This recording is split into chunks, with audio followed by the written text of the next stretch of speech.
There was robots. Robot dogs with flamethrowers.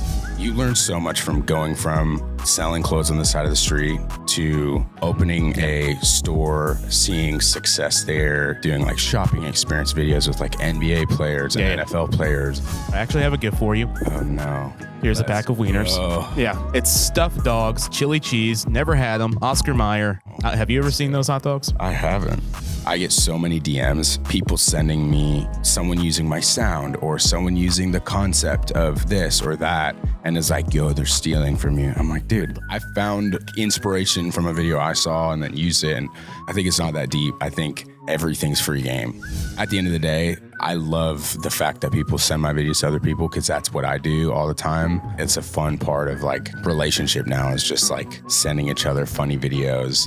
Listen to this country song.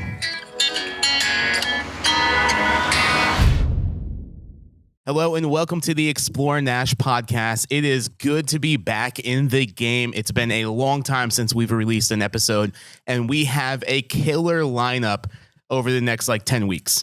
I am super excited for some of the guests that are coming in over the next 10 weeks. We are changing the format of this podcast. It is going to be more interview-based instead of news-related, so you can be looking forward to some amazing interviews. By the way, this episode is brought to you by Go Explore. This is our custom-tailored loyalty program that we have built for businesses to be able to create a loyalty program where they control it. So if you want to check that out, go to goexplore.io. And joining me for the celebration of the new Explore Nash podcast is a content creator named Luke White. Luke, how are you? Great. So, Luke, you are a comedy comedian. You're a comedian that does satire-related things on country music. Yeah. So tell me about your journey and how you started creating this type of content. Yeah. Well, I would say the beginning of it came from, first I have done music stuff in the past. And so have done all the music marketing stuff that you're supposed to do, the templates and all that. And so I was actually, about a year and a half ago, I was filming a video for a friend whose song was coming out, and we filmed a bunch of videos because I've always loved social media stuff, just like filming videos and concepts, and I've been in the business space, so I've just had to do that. And so I filmed videos for his new song, and after, I remember it was here in Nashville, actually. We were at this park, and right before we left, I was like, yo, film this video really quick. And I was on a tennis court, and it was the sun was setting, and I was like, I don't even remember. I think it was pretty random. I just gave him the phone. I was like, let me, do this really quick. And I kind of just looked at the camera, and I was like, if you've ever been on a tennis court at sunset, this song's for you. And then I ran away from the camera, and pointed to the sky and was like, I'm on a tennis court at sunset. And, I remember seeing that video. Yeah. It was the first one ever. So I remember doing that really quick. I posted it randomly, which is super funny because at the time I wasn't posting anything joke wise, Okay. And so I posted it, and it just popped off. Do you remember how many views it got in the first week or so? I remember it was at first I remember it was hundreds of thousands, and then it started climbing, and then it was what was your immediate gut reaction when you saw the first couple 100,000, and then all of a sudden it's oh, that's 1 million. Oh, that's 1 million plus. Yeah. What was your gut reaction? How were you feeling in that moment? Well, it's funny. I left that weekend to go to Philly for work, and I was there, and someone came up to me, and they were literally I had posted this days before. I think that was my only video that I had done at that point. And this guy came up to me, and he's like, yo, has anyone ever told you that you look like the tennis court at sunsets guy? And I was like, that's just so funny, because I was I didn't, and I was like, well, that's me. He's like, no way. Can I get a photo with you? My buddy would think this is so crazy. So I remember taking photos, what the heck? And then I called my buddy who filmed it for me, and I was like, dude, this is so funny. Like, you'll think this is hilarious. And then I texted my wife too. I was like, dude, somebody just like recognized me. That's hilarious. Like, and so I think at that time, then I started literally just doing that format in every which way that I could think. Are you publishing those songs on like iTunes and Apple? And they're just like little 3-second songs. I've thought about doing like an album like that. That would be really funny. I have a few songs out that are like satire, country songs. Yeah. But yeah, trying to figure out what, like, it's fun to do, but it's like not necessarily like, I think, the moment, like when I do that stuff, it's like everyone's like, I get reached out to people thinking like I'm trying to become a country artist. Yeah. And I think I'm trying to like walk that line, because I'm like, I'm not, and I like the comedy satire space and is like what I want to be in. And it's like, I don't want to like then do the thing and then start marketing my own music, just because I'm like, that's not what I'm like, it's not my goal, but it is fun to do. So is your ultimate end goal, is it to, I know you have a clothing brand. Is that your end goal? Like, what's your end goal in the content creation that you're doing? And there may never be an end goal. Yeah, no, absolutely. Well, I think it's like, for me, I would say I'm thankful that prior to doing any content stuff, like I was in the business space for a couple years at the time. And so when I kind of, the beginning, I would say 6 months to a year of doing content was like, I wasn't thinking about like, I'm going to do this like more intentionally than I'm doing right now. It was just kind of like, I'm doing my normal life and then making these funny videos. But I would say about that year mark was when I was like, okay. And I think that's just how I'm like wired, was like, okay, I can either kind of keep going at this pace and it just be this fun thing that I do, or, how do I like pivot and strategically like, build something. And so that's kind of around the time when I was like, let me kind of think through what my goal is like with this, what's the outcome. And there's like different facets of that with merch stuff, because, social media monetization itself is just so minuscule compared to, it's just funny, it's like you have a video do 20, 30 million views, and it's just so different nowadays. It's like, you're not going on Ellen because of it anymore. It's like, apparently, like they apparently could. Yeah, exactly. You're like, here's $100, and you're like, sick. Like, and it's so weird because you're like, and so for me, it was like, okay, I've always, anyone who knows me, like any one of my friends like that knows me deeply, hasn't been surprised with the content stuff, because they're like, even my wife, like we joke about this, like we've been doing this literally before we were filming it. Like I've always been like, oh, this would be a funny bit, or like, I love making people laugh and like kind of coming up with concepts and stuff. And so I was like, I really do enjoy this. And so I would say goal wise would be, I love the satire comedy space. I think, in a way, like touching kind of a new facet of that with, it's different because it's like, there's certain things that I'm not game for, like don't do. That's different. It's like, I just don't,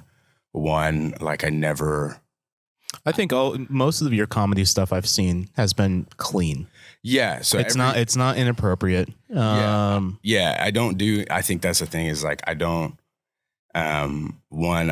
ever want to make content like at the expense of somebody else. It's like even though it's like, I know this could get views, or I know this could do well, it's like, I don't want to like demean someone directly, or like make content at the expense of somebody else just to stir up kind of, views and likes. And then at the same time, I think being in the wholesome lane of like, I think it's a lot harder and could take some more intentionality to be to make funny content and it not be, you know, super like, you know, rude against someone or like with cussing and like all this stuff. Cause I think a lot of this stuff you see on social media too is like, just because something's like so out there and crazy doesn't necessarily mean it's funny, but I feel like we're kind of, or it doesn't mean it's good for humanity. Yeah, exactly. But I feel like we're wired to like think that it means it's funny. Like if I see someone say something outrageous and I'm like, whoa, that was wild. Like, I'm like, that's fun. Like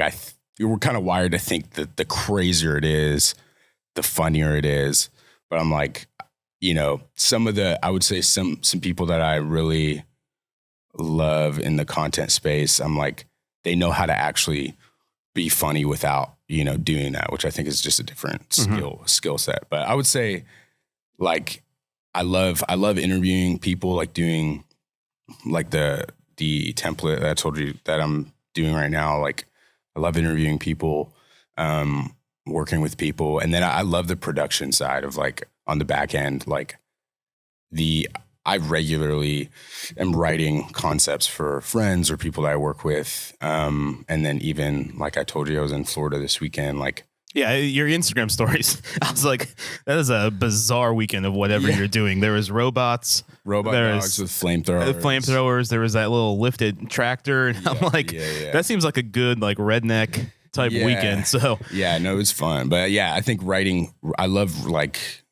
kind of the ideation to like executing the concepts, like not even just for me. Like I love just seeing other people kind of. So with all of that in mind, you've been able to monetize on your social media through your clothing brand, but then you're working other jobs basically as a producer type role for other accounts. Is that correct? Yeah. Off and on. Like, and I would say that just comes organically through like friendship, like relationship with people. Like, again, I would say I love to like, I like to help other people in those areas of just like, you know, I think like that so much where I'm like, okay, strategically, like how can you, you know, what are you trying to do here? Like, how can we think of some concepts that'll work? How can we film them, execute them? And then, you know, whatever. So I'm just like, that's how I'm wired. I would say a big part of just because the business space, it's like kind of how I think, but I do, I would say that's kind of in the content side of work stuff. That's like a big part of it. But I own a manufacturing company, like that was prior to starting social media stuff as well. So we like design and produce clothing for that's awesome, man. Brands, companies, influencers. How long have you been in the manufacturing production world like that? About a year and a half. And then I owned a clothing store in Nashville before that. So I sold my ownership of the store. Was that the Gee? What clothing store did you own? Made Low. That was on Belmont Boulevard. Yeah. So across from the college. So that when I moved to Nashville, did you come to Belmont or did you? No. What's your Nashville story? So my wife's from Nashville. Okay. My wife is born and raised too. Okay, cool. So I lived in Hawaii for 5 years. What island? Big Island, Kona. So I lived there for 5 years, and we met there. And I moved there when I was like 18. And then was she on vacation? No. So we worked with a nonprofit out there for 5 years. So we did like school stuff, and then we worked with a nonprofit and like traveled all over the world for 3 or 4 years. But we met out there at a coffee shop on, That's awesome, man. So, So we met out there and kind of got married in 2020. And then 2022, we moved here to Nashville. So she's from Nashville. Her family, like generationally, is from Nashville. And so, we came to Nashville, and I knew a handful of people, but one of them was a friend that was my business partner for the store. And at the time he was just selling, like flipping clothes, like vintage clothes. And so I jumped in with him, and we were, he taught me a ton, and we were actually just, we went from we were just setting up little pop-ups, right? Pop-ups on 12 South for every weekend. And so we do Friday through Sunday. And I mean, it was also the peak of that stuff. Like it was crushing. Like, and you know, it was just wild. And it was a good spot in Nashville. You know, it's like we're selling $400 jackets on the side of the street to people. That's awesome. That are coming by, tourists and locals. And so we did that for 9 months, and then we opened. Where did you guys source everything? Did you guys just go to like different markets and stuff and buy it? Or would you just like scrape eBay and just buy everything on eBay? A mix of all of it. I learned from him. Like he literally took me kind of under his wing when we moved to Nashville, because I was like, I don't know, you know, necessarily why we're in Nashville yet, or like, you know, just kind of getting our footing. And I was like, I need, you know, to do something. And so I was like, he's a friend of mine. So we worked, I started working with him, and then, he kind of taught me all that stuff. Like it was a combination of a ton of things. And such a good, like that's like what I consider my like business schooling, was like that 2 years of like, I literally, you know, you learn so much from going from selling clothes on the side of the street to opening a shop, opening a store, seeing success there. You know, we were doing like shopping experience videos with like NBA players and NFL players. And, I remember seeing all of them. Yeah. So Brett, our social media manager, like he's a young guy and he loves vintage clothing. Yeah. And so like he would go shop with you guys all the time. Yeah. So it was a cool journey, and I really cut my teeth on like social media stuff during that time, because that was a big part of it. And so that was like my first experience with like viral videos too, was like, you know, and similar to y'all, of like making Nashville specific content to drive traffic to Nashville specific things. And so that's how I kind of got into it. I was running running all our social media stuff and all of that. But I got into manufacturing because at the tail end of my time there, we started also producing our own clothing and selling that as well. And so I got into that at the tail end. And then within a few months, I was kind of like, I think I could probably do this like for other people for a job, like, and had a few people reach out, and I was like, maybe I can try this. And so I sold my ownership shares and then moved into doing that full time. And at that time, social media stuff, I had like posted my first comedy video, like a couple of months before this. So it was like, what was your first comedy video? So I know your first song was the tennis. That was the tennis court. Okay. Yeah, the tennis court one was the very beginning. So it started with like the song format, and then I was just pumping out those.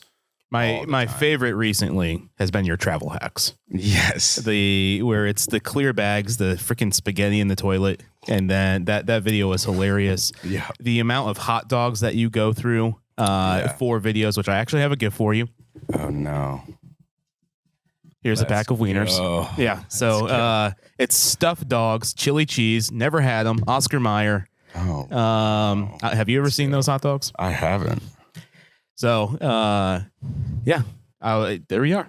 Let's go. But sponsored by Oscar Mayer. The travel content's really, really funny. So earlier you said that you and your wife had the opportunity to travel the world, and now you're creating this really funny travel content. So the black beans in that little sack, that thing was freaking hilarious. Or whatever. And then the other one that I really enjoyed recently was the clear cowboy hat with the hot dogs and the ketchup and mustard. And you're like, I'm John Wicking this thing. Yeah, dude, that one was wild. So like, what's your inspiration? Where do you come up with your ideas for the comedy segments? Because the Bush's Baked Bean thing, I've been wanting to do a segment on Bush's Baked Beans. So Bush's Baked Beans is a Tennessee original.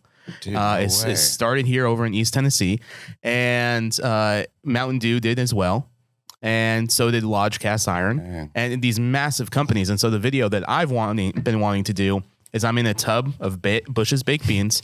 I get out, they throw cornbread at me that's made with a Lodge Cast Iron, and then I'm washed with Mountain Dew. Dang, that's amazing. Yeah, it sounds like a great video. It's going to go super successful. Yeah. And it's figuring out, okay, do we approach these companies and say, hey, do you guys want to sponsor this, or do we just do this ourselves? Yeah. But where's your inspiration for the comedy side of these things? Like, where do you just get an idea in the middle of the night and you're like, I write that down, I'm gonna film that tomorrow? Yeah. So walk me through that process. Yeah, I would say a mixture of things. Like, again, anyone that knows me, like any of our friends from the past, like they're not, it's not like so shocking that I'm like doing this now, because again, this is like how I think, like even before we film things, and so it's like, I'm always like, oh, this would be super funny or whatever. And I like the extreme, like ridiculous stuff, I don't know. I'm just like, I like the shock factor of things like being ridiculous. And I don't know. I feel like there's certain things. Were you a fan of Mighty Python? I don't know if I've seen it. You've never seen Mighty Python? Oh, the British satire comedy? Okay.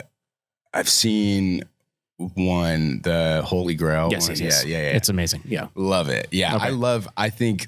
I just love the ridiculousness of it. And so I think the beauty of social media is there's endless inspiration for content. And so a big part of it is just like, when someone sends you something funny or you see something on your Explore page, I just save stuff all the time. And then even if it's like a concept that's not the video I'm thinking of, but it's like, oh, the way they said this or did this is funny.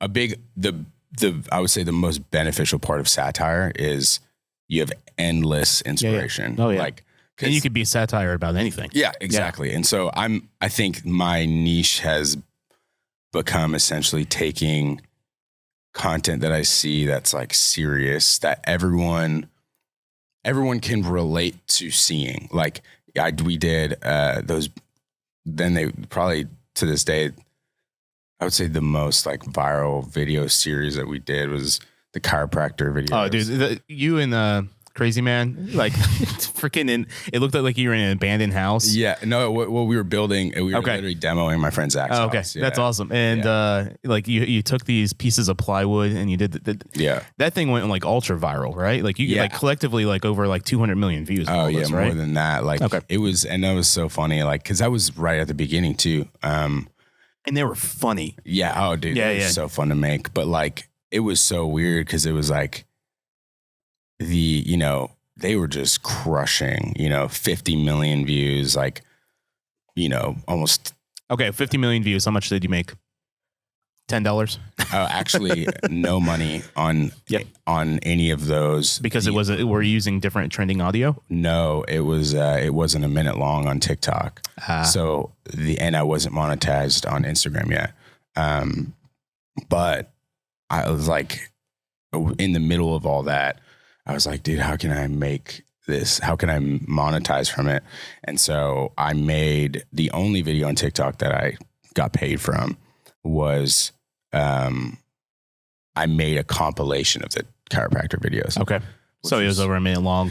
Yeah. So it was a minute and 2 seconds. And I just put a bunch, like all the ones I had together, and it was like chiropractor compilation. And I think it did like 35 million or something like that. So I got paid from that, but still like, that was like the only thing I monetized from. Okay. Really. Yeah. But with that series, do you have any other like series that you're working on, kind of like the chiropractic stuff? I know the trends change so often. Yeah. I think I look at Mr. Beast and what he's doing, and I'm like, that trend was like 4 weeks old, buddy. he's successful because he has 100 million followers. Yeah. Yeah. I don't even focus on like trying to keep up with trends. I think the thing with the chiropractor video is so funny, like, and that's happened multiple times, is that was a concept a couple years ago where I remembered a video of a guy doing it, and it did well, but it wasn't like to that extent. And so we literally just took that and was like, that's a funny concept. And we did it. And now it's like people think that I started that, and came up with that. And it was funny. It's like, social media, like everything is free game to use, and like concepts, like videos. And so I think what's funny is just look at the biggest creators in the world. Yeah. Mr. Beast sees a concept from a small YouTuber that has 100 subs. Yeah. And I think it's people are like, it's not that deep. Like, I think that's like the weird thing is like, I get so many DMs of people sending me someone using my sound or someone using the concept of this or that. And it's like, yo, they're stealing from you. I'm like, dude, let them borrow it. I'm like, I freaking, it's like I found like inspiration from a video I saw and then used it. And so it's just weird. Like, I think it's not that deep. I think everything's free game. Like, it's the internet, it's like obviously within a certain bounds of like the, ethical dilemma. Yeah. What's the quote of like, good artists, something, great artists steal. Yeah. I know exactly what you're talking about. But yeah. I mean, everything's free game, it's like, it's the internet and like, it's not that deep. So I think that's where you can find a ton of, inspiration stuff, but yeah, it is a different platform. So I don't feel like I care, like, cause it's so funny. I was on yesterday, literally just because I was like trying to see. So I was like, as a bit, I was like, I guarantee there's companies right now that are like trying to be the next TikTok, they're prepping themselves for, and so I went on just to see what was the kind of the conversation around it. And there's, you see multiple different kind of platforms or apps that are trying to push themselves as like, this is the next TikTok. There's always going to be something like, well, it's an ever flow of evolution of technology. So it'll always be something. I think maybe the reason, like, I don't know, TikTok is just a different platform in the way that like Instagram is like, feels more closer to home, personal, because you're not just posting pictures of you and your family on TikTok. And like TikTok's kind of like this, big net that you're casting of just like posting random content at random times. And it kind of like, you can post 10 times a day on there and whatever. It's like the Wild West, and Instagram's more personal. I think because of that, we become like very desensitized. And so TikTok just seems like the Wild West of just like gossip and like drama. And like, I don't know. I'm like, that's why I love being in the satire space and also like having nothing to do with my personal life really involved on my social media is like, there's nothing to like, I'm like, it's all kind of like a bit and comedy stuff. And so I'm just like, there's nothing to kind of be dramatic with or whatever, I'm like, the worst I get is like, people being angry about wasting hot dogs. How much money have you spent on hot dogs? Do you have a hot dog sponsor? That's the bigger question, dude. Too. I've been trying to get one, and I think that is the biggest fumble for some of these. Like, some of these, like Oscar Mayer's social media. Bro, I've hit them up multiple times. But like, it's not good. I've hit them up because I'm like, dude, the one who's doing it right is Duke's. Like, if we wanted to talk about like brand awareness, so if like that perfume that they came out with, the cologne, the Duke's mayonnaise cologne, have you like even heard about this? No, that's funny. Like so Duke's, Moon Pie, Mountain Dew, these are like the brands that I'm like, okay, you guys are create Doritos. Like, you remember the old Doritos commercials, the old Pepsi commercials? Yeah. Like, there are always like the bizarre satire type things, but like a lot of these bigger brands, they're not willing to do this type of comedy stuff that you do. But like, especially a hot dog company, you would think, I want to sell some wieners. Yeah. Like, it's true. Yeah. I mean, I think it's funny. So Oscar Mayer, if you're watching today, that's what I'm saying. Sponsor Luke. That's saying. Yeah. it would be, I have the hot dog videos has been, I mean, just, they're so funny. They don't not work. Yeah. Like, I think that's the thing is like, there's certain topics that like, Did you see our hot dog video we did last year after all the potholes were formed, where we measured the potholes by hot dogs? That's funny. I didn't see that. Yeah, I'll send it to you. Okay, cool. We literally went around town in Nashville and we put hot dogs in potholes and measured the potholes by the size of the hot dogs. Okay, that's funny. For up and coming creators, what advice would you give them? I've helped multiple of my friends in that way of like, I love looking at someone's content that they're posting and like looking at their page and then being like, you know, because I love strategizing. So like can look at it and be like, lean into this, or like take this concept and like tweak it a little bit, make it a little bit more broad. So that, because I think again, like Instagram, like I think shares, like, because that's how it's built, and that's how I've built everything. And that's why my engagement is the way it is. Like it's like crazy. Insane. I think I was on your account last week, and I think you were at like 123,000 followers. Yeah. And then now you're at like 134. So you grew like 10,000 followers in a week. I don't know what I'm at. Yeah, I don't know actually right now, but I mean, it's been a journey of the, growing audience and followers. I think the engagement of like shares, is obviously on Instagram is like, it's the most important metric. Yeah. And so it's cool because, I'll see my videos almost every time grow the same way. Like shares and likes will be like matched, it's like the first day. That's awesome. It'll be like, 5,000 shares, 5,000 likes, then 10,000 shares, 10,000 likes, and then it grows. And then you have, I think which is crazy. Some of the videos have like 1 million shares, it's like, because at the end of the day, I love the fact that people send my videos to other people, because that's what I do all the time. And like, it's a fun part of like, relationship now is just like sending each other funny videos. And so that's just fun to me, is like that people send my videos to other people and whatever. And so, but I would say, I think testing stuff out, like as a new creator, like, not everything is going to stick. No. Yeah. And don't like hold things so tightly of like concepts and stuff. Like, yeah, some concepts I'm like, this will crush, like flopped. And then you're like, oh God.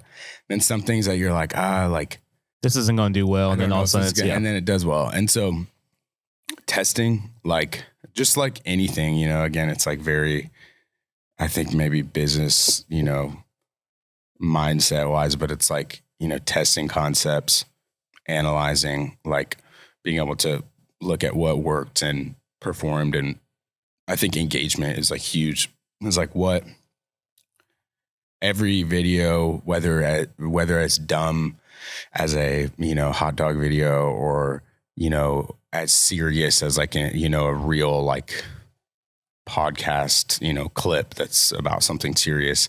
I think kind of the thinking through, what's going to catch somebody's eye watching it, what's going to keep somebody watching it, and what's going to make somebody want to send it to somebody else.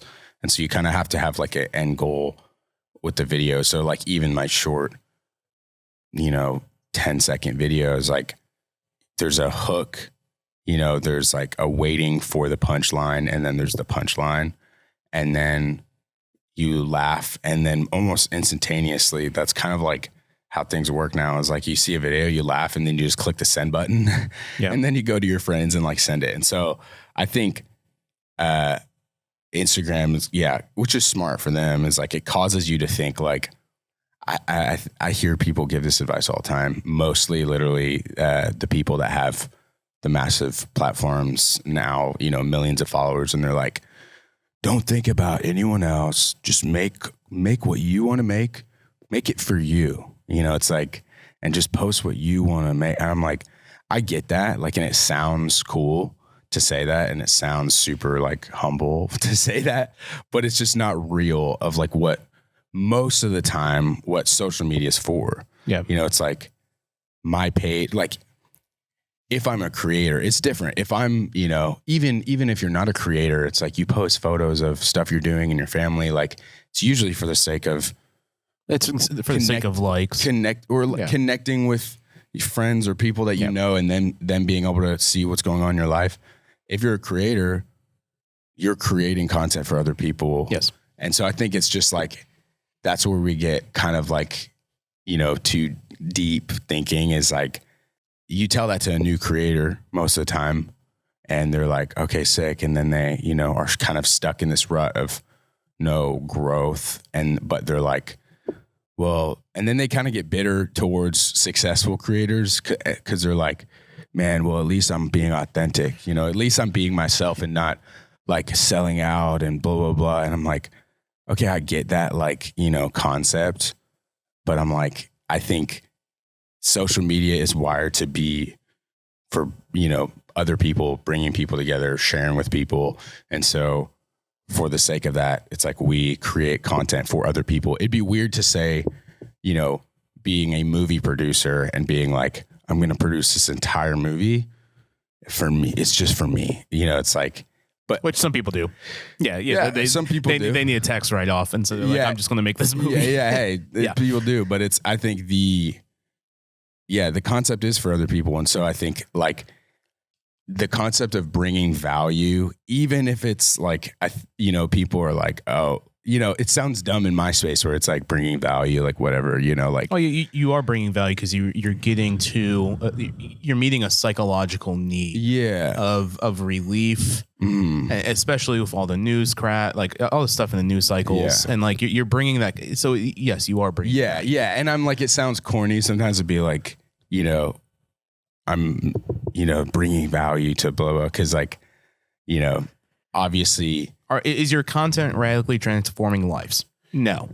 Is it bringing somebody a laugh? Yes, that's bringing value. And it's funny, I still do get messages, you know, which is really cool. You know, I do get lots of messages from people that are like, hey, dude, like, I know your content is like, you know, super funny and like just a joke and whatever, but like, I have been, you know, having a really rough time lately, and I literally watch your videos all the time and they make me so happy, or like they help me like that's so much. Man. That's valuable. And so it's like, obviously, you know, I'm not taking that and being like running with it and being like, like I'm out here, you know, saving people's lives, blah, blah, blah. It's like, you know, I'm making funny videos, but the value is I am like, you know, I'm achieving the goal that, you know, I'm aiming to achieve, is like bring value through making funny videos, you know, and connect with people. And so it's like anything,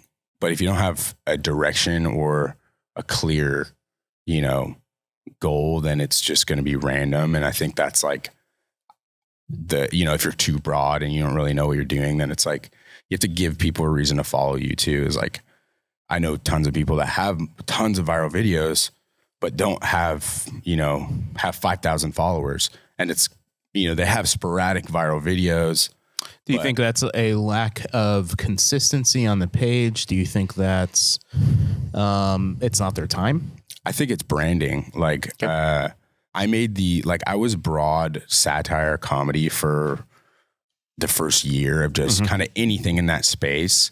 And then, you know, when I started making like the country specific stuff, it seemed like it was the one thing that really stuck and I couldn't move on from. Like, I would make another video and people would always be like, you know, what happened to the, you know, this, or like kind of bring up stuff from the country videos. And so I was like, okay, well, I'm just gonna, you know, and it made more sense too, of just like, you know, the integration, and it was easier. And I was like, well, you know, I'm just gonna continue making, you know, country satire stuff. And when I made that switch, I would say that was like the biggest influx of like, you know, my biggest influx of like followers and audience.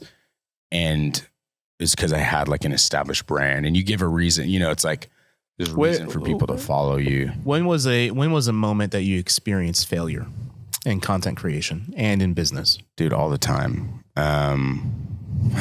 Like every other week, I would say on the content side, like, you know, ask my wife for any friends that I do content with. My friend Nick, crazy man. Yeah. He, me and him always laugh about it, because like, so social media is, you know, great, and it sucks at the same time, because it's unlike any other job or business, because it's all relative and it's fluctuating all the time. And so it's like, you know, I can have 2 million on a videos on 2 million views on a video one day. And then the next day I put more work into a video and I'm like, this is really funny, like whatever. And it like does not perform at all. And so do you consider that when you're looking at that failure, or do you consider that a growth opportunity of like, okay, I'm gonna get better in my strategy. I'm gonna get better in content planning. I think both, or I think over time I've adjusted and like tried to grow in that area of like not seeing it as a failure. I think again, it depends what the goal is. Like if there's a purpose to it, then you don't see it as failure. Like if I'm trying to branch out a little bit into some new and test some new templates, and I post something and it doesn't do incredible, then it's, but I'm posting it for the sake of kind of hitting a different angle or like getting some more, doing another template, then it's like, okay, well, that was my goal. So that's fine. But I think what kind of was difficult and like ruined me a little bit was at the beginning of my journey, social media wise, everything was viral. Yeah. And I mean, even now, like, it is, I would say one video a week. How many times are you posting a week? 3 to 4. Okay. But one video a week is at least going, which I don't know what like viral qualifies as. So for you, like I would over 1 million views for what you do is viral. Yeah. For us, over 100,000 views is viral. See, and that's like the what's sucks in a way is like I feel like I was ruined in a way in the beginning because everything that I posted in the beginning after that first video was back to back, quote unquote viral.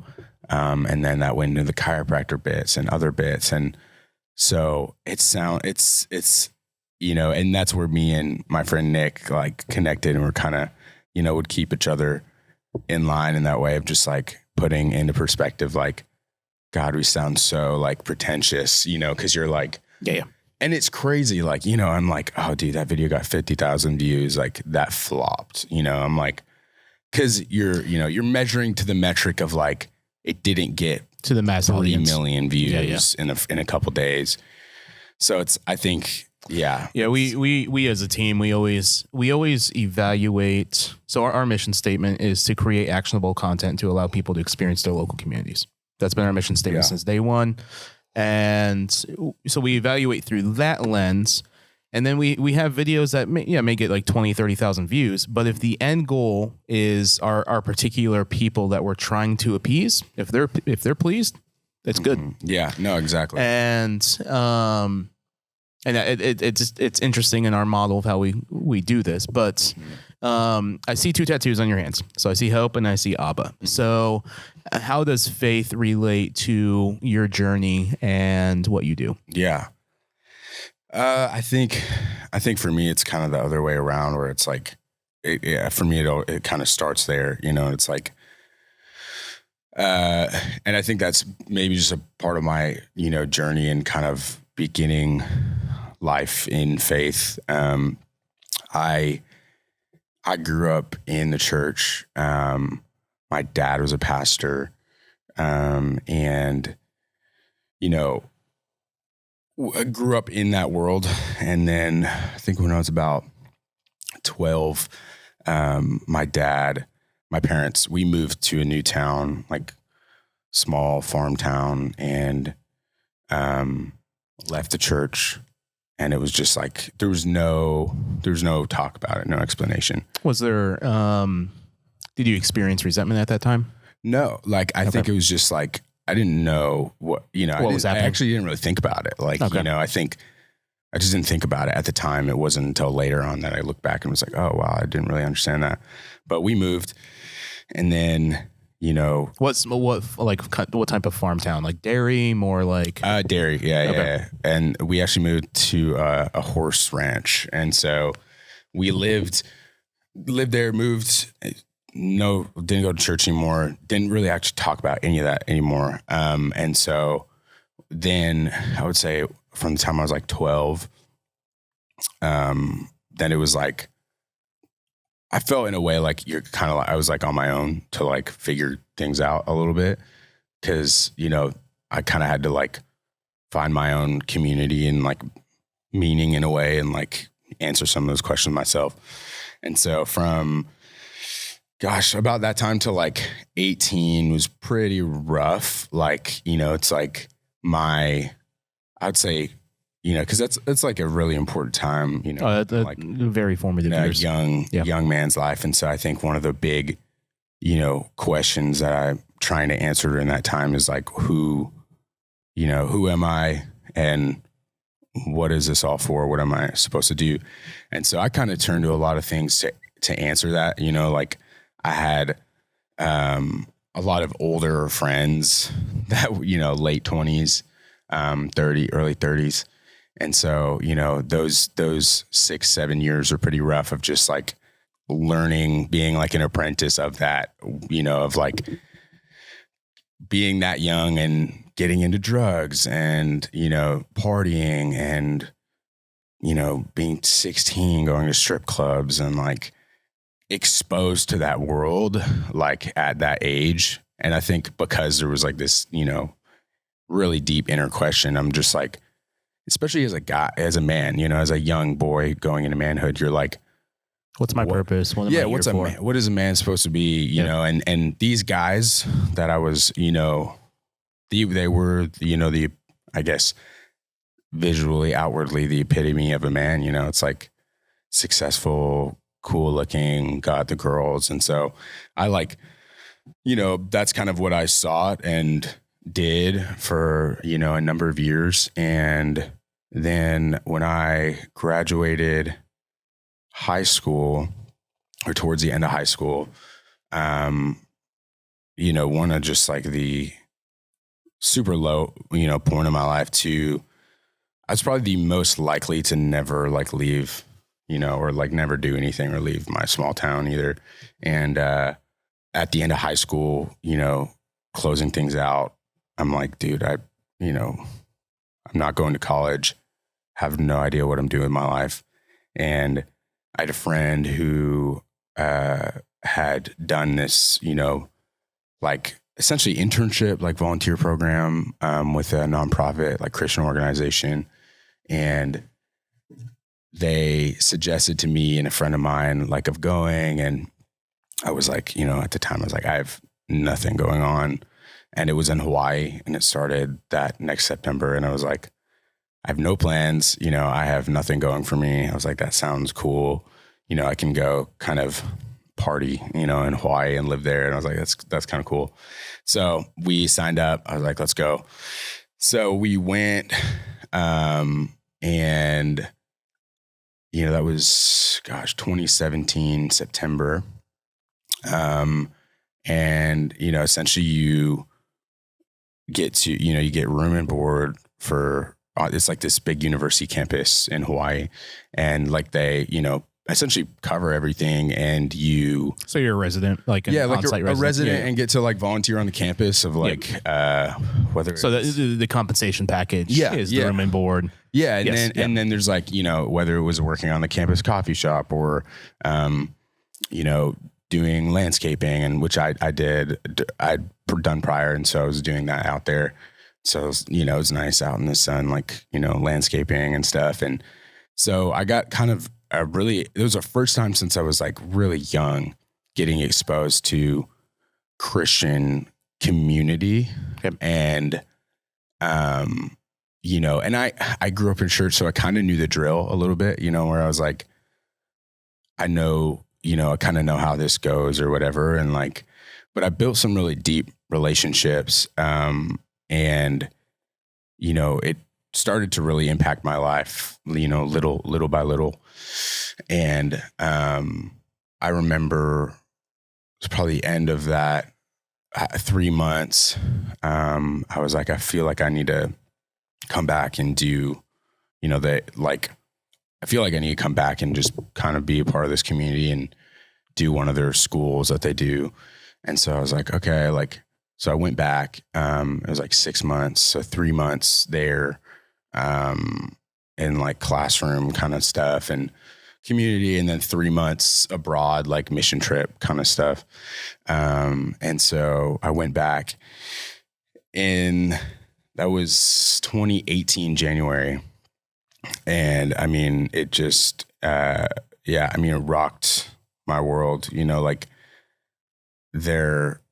I would say it was such an important time in my life. One, cause like it was that boundary of becoming an adult. So you're like, no one's making this decision for me, like there's no incentive other than, and I had like, there's no incentive other than my own life right now, being an adult, like going into adulthood to, choose how I live and, what I want to believe and all this stuff. And so, going into that when I was 18,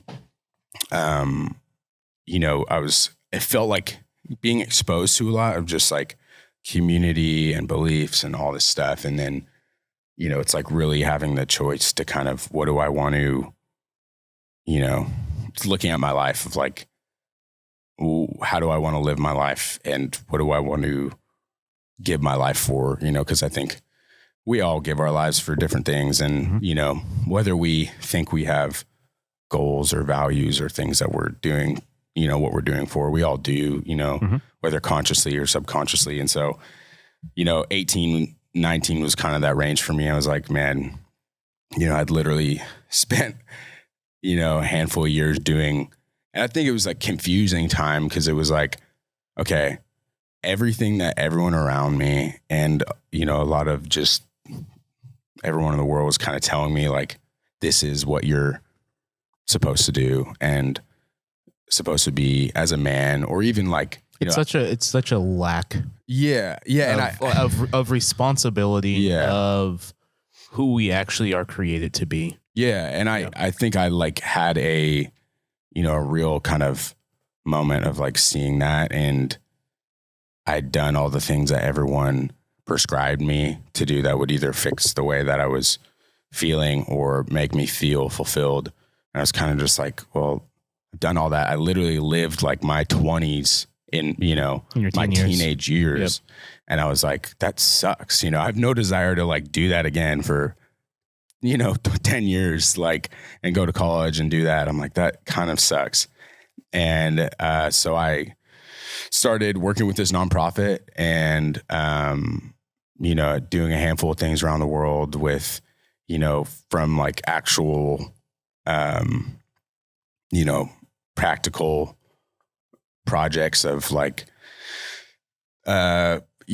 providing, food and water to, people in different countries, to, spiritual needs and being able to like provide Bibles and, people's languages and stuff like that. So like a wide range of things. And that was really my, formative, a lot of my beginning formative years as like an adult, and as a man, and kind of making that, transition of like knowing of Christianity or knowing like some things about it and being like, actually, like, this is how you want to live. I want to live my life. And so, even now, now when moving to Nashville and stuff, like I would say faith, for us is like the starting point of like, this is who we are. This is what we believe. And therefore, everything we do comes out of that, and it doesn't, it can look a million different ways.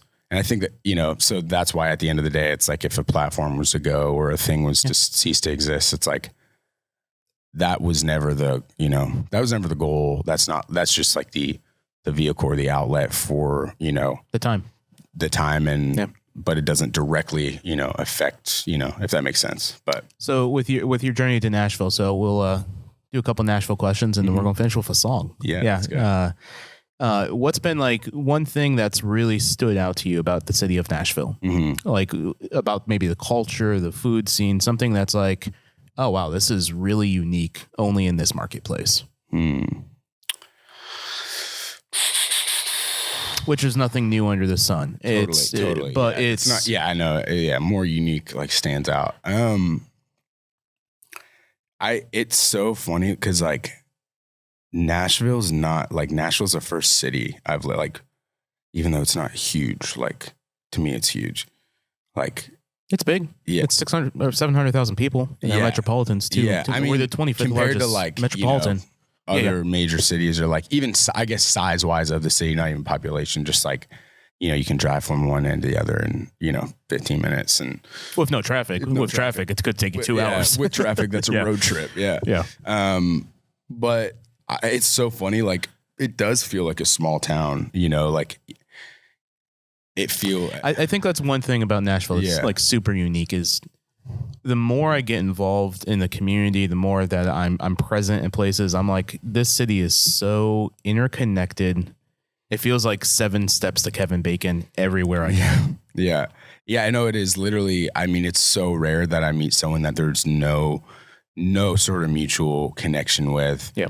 Especially being, having kind of just a nexus into different worlds of whether it's the music industry, content, business, or just, personal relationship and friendship. So it's like, there's always some connection to somebody like that, So I think that's been really cool is like the small town vibe. Like it feels like everyone kind of knows everyone to an extent, or you can make some personal connection. And so I think that's really cool is like, building relationship in Nashville, like feels a lot more small town, like, and businesses, like there's a lot of support for Nashville. Like people really love Nashville. Like I think it's different, like than other cities in the way. Like I know people like New York, but like it's a different paradigm shift in the mind. Mm-hmm. Yeah. Like I don't know. It's weird. Like people really love Nashville, but then they're like, oh, I love New York, but like I hate New York. Yeah. You're not like, I'm so like passionate about New York. Like, it's kind of just a place, where I'm like Nashville, there's so many. But like Nashville is becoming the city of like memories are being made here every year. People are coming back from a tourist standpoint. They're coming back every year. This is their vacation every single year. Yeah. I've been to New York probably over 50 times. I have no desire to ever go back to New York. Yeah, every time you go. Yeah. I'm like, oh, it's okay. Why did I just spend $100 on a chicken parm sandwich? Yeah. Oh, this sucks. Yeah. No, I feel that. I think like businesses in Nashville, like people in that, like, there's like a level of like ownership. Like people love their city, and like supporting things going on in their city. And so it's really cool. I like Nashville a lot. Like culture wise, like there's a few things that like, I think that's not even just Nashville, the South, that was like culture shock to me a little bit. I think one of those things being like the Bible Belt, maybe like what small town, like where did you live? So I grew up actually lived in a like small farm town on the east coast of Canada. Oh, interesting. Yeah. So, very interesting. Okay. Until I was 18. So like right above Maine. So like, are you a U.S. citizen? My mom's American. Yeah. Okay, and then my wife's American. Yeah. Okay. So I will be this next, I guess. That's awesome, man. Year. But my whole like adult life's been in the States, and then my mom is American as well. But like, I would say there is like, it feels a lot of similarities from where I'm from in Nashville, and even the surrounding towns. Like my in-laws live in Kingston Springs, like 25 out of Nashville. And it feels very similar. Like, even though it's on a bigger scale, it has that feel of like mutually people are kind of like keeping up with each other and what's going on. And we, supporting each other. And I think that's what's been cool is like build the support in Nashville is for businesses or creators. Like at the core is a lot of like, it's very prevalent. So it's like people love to support local businesses and things going on. But I would say the cultural piece of just like the Southern Bible Belt was like a culture shock for me of like, I just not used to that of kind of like I would say mass, like Christian by association still is just like doesn't. With most of them not actually being Christians. Yeah, it just doesn't register to me. Like I think still it's just so like such a funny concept, I guess. Like I don't know, and I think it's just like Southern Bible Belt culture. That's just been a little bit of a culture shock to me since we've lived here. But yeah. What's one restaurant that you and your wife go to pretty often? We like to be adventurous, but we're like loyal to like spots that we like. I would say a few different kind of ones. Baja burrito is like Baja's great. Of course. Yeah. The move. Especially with the pineapple salsa. Oof, dude, all of it. It's fire. Like, I love, gosh, where else did I go? Like restaurant wise, there's actually a restaurant. I think it's a chain maybe, but the owners and staff that I'm like hospitality, there's probably the best I've ever witnessed ever. It's Firebirds and Green Hills and Brentwood. There must be two. Oh yeah, there used to be one in Green Hills. So yeah, in Brentwood. Okay, is it a chicken place? It's like it's a nicer like grill restaurant, like steak and stuff. The service is like insane, like above, awesome, above and beyond. But so we kind of like, I guess if we experience like good food and good service, we're just like, well, you know, why would we go anywhere else? There's also this gatekeep this Indian spot in Franklin that's fire. Little hole in the wall spot. I may know where it is. Yeah. I know. I'm like, if anyone would, you do. But dude, love Indian food. I had I think right before me and my wife started dating, we were in Central Asia, like on the border of India. Okay. And that's actually where I met my business partner. Oh, that's awesome. Nashville. Yeah. From Nashville. Wow. Was in China. Okay. Funny crossover, but we had Indian food on the border of India at this restaurant, and it was amazing. Yeah, that's awesome. Insane, dude. But let's come up on a song with Nashville in mind. Okay. However you want to do this. Do you want like a fact about Nashville to sing about? What do you want? I don't know. What is your idea? I was going to let you have all the creative control. Well, are we going a cappella? Yeah, let's do it because I don't have a beat machine here. Okay, I was like, do you want me to make a beat? Or do you want to put a beat? I have so many tracks, but that's so funny. All right, Nashville. Well, usually, literally, I do short and sweet. You know. Yeah, and that's. Hey, if it's 5 lines or 5 words, that's 5 words. Exactly. So you literally find a topic and then just like put the tag that. So like it'll be, you know, if you like Nashville, yeah, like if you like Nashville for you, and then or if you like Nashville, listen to this country song, and then the lyrics will literally just be like, I like Nashville. You know? Let's do it. Okay, sick. Here we go. Wait, is this about if you like Nashville? Yeah. Okay, hold on. Let me load this. Because I think this can be a video that's a collaboration on both of our pages. Okay. This is a free. It's like one of those freestyle videos. Yeah. Okay. Hold on. So if you like Nashville, this country song. Oh no, hold on. If you like Nashville, listen to this country song. I like Nashville. There it is. Yeah, that's really my in-depth creative process. You know, but I don't want to give away too much of the secret sauce. But yeah, that's just enough. Well, yeah, I think it's a great moment. I hope that you enjoy your hot dogs, the chili filled. It's probably artificial garbage that you shouldn't be eating. Artificially flavored. It says right on the front. It says it right there. Oscar Mayer, you can just leave it to them. Luke, where can people... First off, your clothing line. Like I love the Jesus Christ loves me and dirt roads fear me. So where can people buy some clothing and follow you? Countrygear.com with a K. KOUNTRY gear.com, or just in any of my bios of social media at Luke White, Instagram, TikTok. LinkedIn, Oh, you have a LinkedIn. MySpace. Oh, MySpace. No, I'm just kidding. MySpace may come back. Maybe that's the comeback for Dude, TikTok. yeah, I think if enough people just started like spreading the rumor that it was a thing, and I feel like people. Let's make some videos that MySpace is coming back. You're like, and just say it matter of fact, like, oh, it's a thing. Yeah.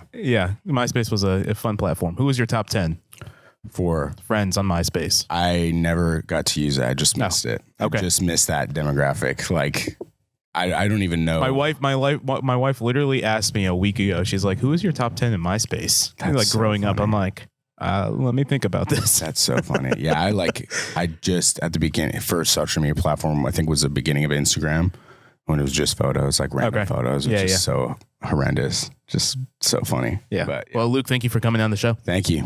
Sweet.